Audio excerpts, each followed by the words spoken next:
Imagine you are a soldier. You've spent weeks in a cold, muddy trench. You know the enemy is out there, but you can't see them. Suddenly you hear a low hum, not from the sky, but from the ground.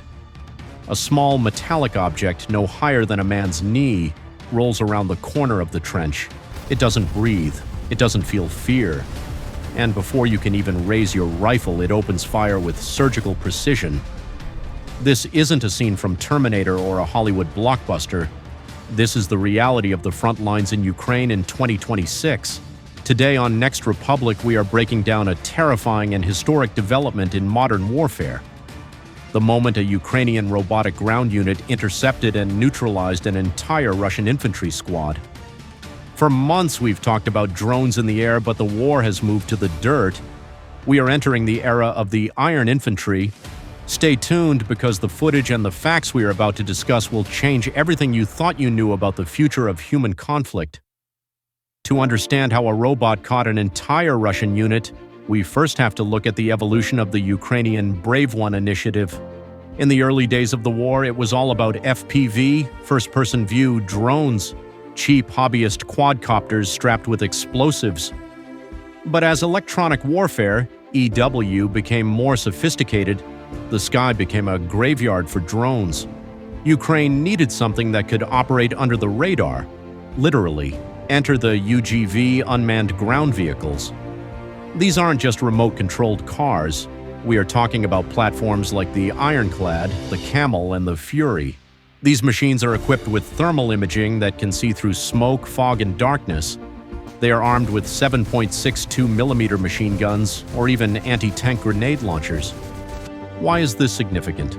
Because in traditional warfare, the assault is the most dangerous part. Sending humans to clear a trench results in 30% to 50% casualty rates, but a robot is replaceable. In the incident we are analyzing today, the Ukrainian command didn't send a platoon of brave young men. They sent a pack of silicon and steel. Let's get into the heart of the report, the location, a strategic tree line near the Donbas front. A Russian unit, approximately 10 to 12 men, had fortified a series of bunkers. They were well-equipped, had overhead cover against aerial drones, and were prepared for a standard infantry assault. But the Ukrainians did something different. Phase 1, the distraction. While aerial drones buzzed overhead to keep the Russian soldiers pinned down inside their bunkers, two UGVs, silent electric-powered robots, crept through the tall grass. Because they have no heat signature like a human body, the Russian thermal sensors didn't pick them up. Phase 2, the encirclement.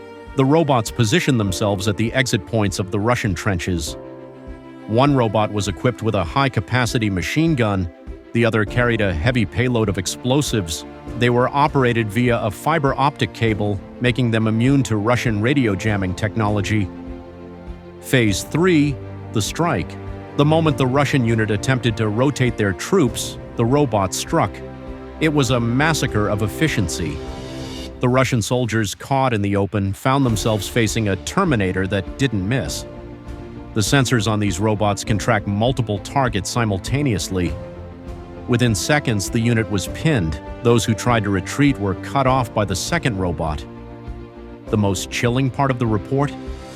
The Russian soldiers tried to surrender to the machine, but how do you surrender to a robot that isn't programmed to process a white flag?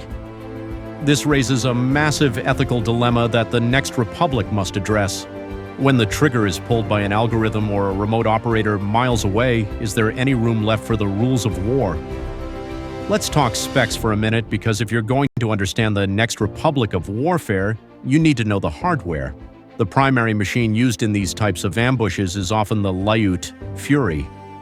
Weaponry: it sports a PKT machine gun with a 360-degree swivel.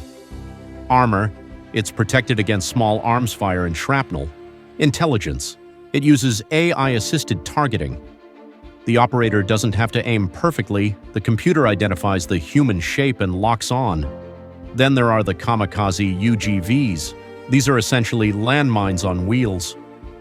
They crawl under Russian tanks or into bunkers and self-detonate. The cost-benefit analysis here is staggering. A single Russian soldier's training and equipment costs tens of thousands of dollars. The loss of life is a political and social burden, but a UGV? It costs about $5,000 to $10,000. If it gets blown up, the operator in Kyiv just opens a new box and sends another one. This is Attrition 2.0. We are seeing a shift where the side with the most chips and batteries, not the most men, wins the war. What does this mean for the rest of the world? If Ukraine has proven that a small unit of robots can wipe out a professional infantry squad, then every army on Earth, from the US to China to India, is currently rewriting their manual. We are looking at the dehumanization of the front line. In the next republic, the hero might not be the soldier with the Medal of Honor, but the coder who wrote the targeting script. But there is a dark side. If robots do the fighting, does war become too easy for politicians to start? If you don't have to send your citizen sons and daughters to die in the mud, will you be more likely to click the attack button? Russian bloggers have reacted with horror to this incident.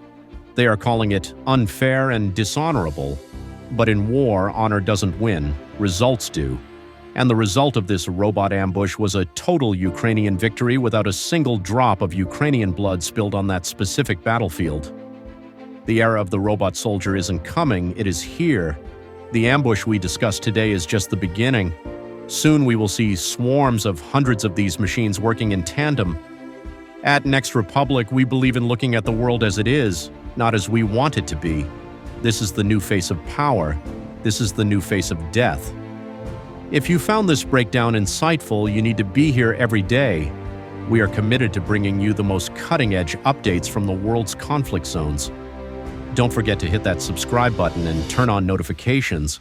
We are uploading every single day, no matter what. This is Next Republic, signing off. See you in the next 10 minutes of truth.